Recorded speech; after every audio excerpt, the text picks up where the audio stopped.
Edifici storici o semplicemente datati, di certo immagini di comuni dalle casse sempre più povere. Da Castelfranco a Villorba, puntelli negli uffici municipali. Nel capoluogo della Castellana si è sfiorata tempo fa la tragedia con il crollo del soffitto della segreteria. A Villorba invece il Consiglio Comunale si riunisce in una sala che assomiglia a un cantiere. I soffitti stanno cedendo, quindi li abbiamo messi in sicurezza ancora prima dell'estate e stiamo già provvedendo un pezzo alla volta a sistemarlo. In primo luogo ci interessa garantire la sicurezza di chi in municipio lavora.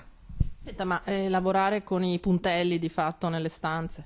È meglio che con i calcinacci in testa. Qui nessun cedimento improvviso, come invece si è verificato a Castelfranco. Mi spiace per il collega Marcon che ha dovuto vivere questo momento. Noi siamo stati più fortunati perché i primi segni di cedimento li abbiamo avuti nel garage e quindi siamo corsi ai ripari. Intervento in corso da 200.000 euro e altri ne seguiranno per adeguare l'intero edificio anni 70 e le vicine ex scuola Pastro. Una spesa da circa 800.000 euro.